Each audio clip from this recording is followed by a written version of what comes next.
Hello everyone, welcome back. Let's solve this problem subarray product less than k from the daily challenge. So before going into the problem, I am hoping that you have tried this problem for at least 20 minutes. So if you haven't tried this problem, then please go and try. If you do that regularly, then only you can improve your problem solving skills. If you are completely dependent on video solutions, then you will never gonna improve your problem solving skills. So I'm thinking that you have tried for 20 minutes and couldn't able to solve, or you want to see how I'm approaching this solution, then you can come and watch the video solutions, or else please go ahead and solve by yourself. So first let's understand the problem. Given an array of integer numbers and an integer k, we need to return the number of continuous subarrays where the product of all elements in the subarray is strictly less than k. He's saying that he will give you numbers and he will give k, and he wants the product of all subarrays such that it should be less than or equals to k. So first, whenever you see the problem, the first thing you should think about the brute force approach. How the brute force approach can work here? So first we have these elements 10, 5, 2 and 6, and k is my 100. I will start from 10. I will product it. 10 5 is a 50, which is less than or equals to 100. I will increment the counter. Then 50 into 2, that is my 100. So I will say till here this is valid. These are all. If here at this position it is not valid, then I can say that all these elements are invalid, because if you multiply it, it will be obviously greater than 100, right? So I will neglect this all this. I will say counter as 2. Answer will be 2 at my first iteration. Then I will start with 5. Now I will start with 5 and I will do the same thing. 5 2s are 10. 10 6 is 60, which is less than 10. So how many I got? I got 3, right? So it is 2 plus 3, which is 5. Now I will go for 2 and I will check. I will go towards the right side and I will check. 2 and 2 6 are 12. Yeah, it's my valid. So there will be 2. Answer equals to 2 plus 3 plus 2. And my 6. This is also valid. My answer will be 2 plus 3 plus 2 plus 1. So if you calculate the sum, it will be my 8. You can see here I got the 8 my answer. So try to implement the brute force approach. How you can implement? Try to code by yourself. If you do that only, you will think like, oh, yeah, this is my coding part and this is the logic this is the coding part which I am able to code. Think about it and try for at least 5 to 10 minutes the brute force approach. Then we can see that. I'm thinking that you have tried it. Now let's see the brute force approach. It's simple. We will be starting from I is equals to 0, I less than n, I plus plus, and we will be starting with s is equals to 1, because he's saying that product can't be negative. Numbers are 1 to 1000 only. So my minimum will be 1 and I will product it. If my s is greater than k, is saying that it should be strictly less than k. So whenever my condition is not satisfied, I will break it out. I will break it, or else every time I will increment the counter. Finally, I will return the answer. So these constraints are very weak and the test cases are very weak. So if you submit this solution, it will get accepted. But in interviews, interview will say, please try to optimize the solution. Now let's see how you can optimize it. So if you see here, these are my test cases, and 10 5 is a 50, 52 is a 10. This is my invalid sequence, but 10 5 is a 50 is my valid. So we can't, now if we are seeing it, we can exclude 10 everywhere. And we can say that these two elements are already satisfied the condition. So why I will recompute it? Why I will start from 5 and I will recompute it? I can use 2 pointers and I can go directly to 6, and based on my mathematical equations, I will try to calculate the number of subarrays. So I think you have got it why we are doing that. Now this is my valid. We know that this is my valid sequence. So why I will try with 5 again? Why I will go with 5?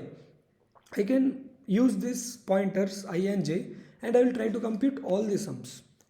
Try to think how exactly the sliding window technique will work. Now interview will say try to optimize it. So we will be using sliding window. So let's see how exactly sliding window works. These are my all initializations. I is equals to 0, j is equals to 0, my answer is 0, and my sum s is my sum. So sum means multiplication, I should use m, sorry for that. So these are my initialized variables. Now we have 10, 5, 2, 6. Initially I is equals to 0, j is equals to 0, my s will be 10. S will be 10 because this is my product, s is equals to 10, and my answer will be 1 because only 10 can be my answer. Only 10 can be my answer. Now I is equals to 0. I will increment the j. And s is equals to 50. S is equals to 50. Okay, we got 50 and 50 is less than 100.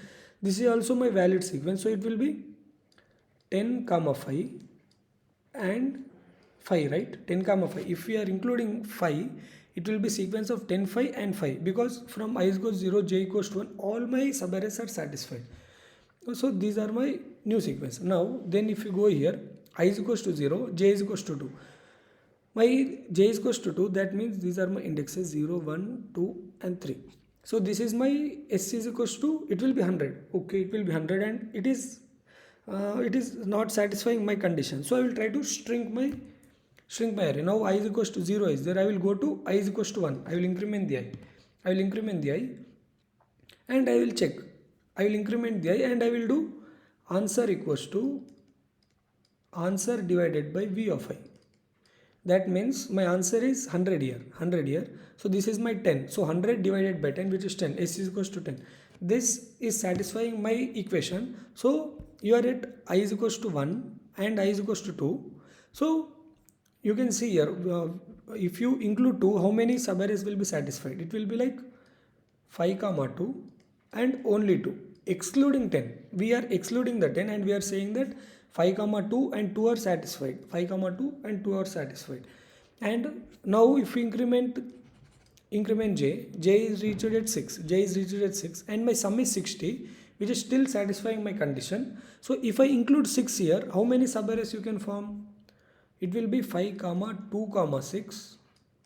If I include 6, 2 comma 6 and 6, right? So how many we have? 1, 2, 3, 4, 5, 6, 7 and 8. So total 8.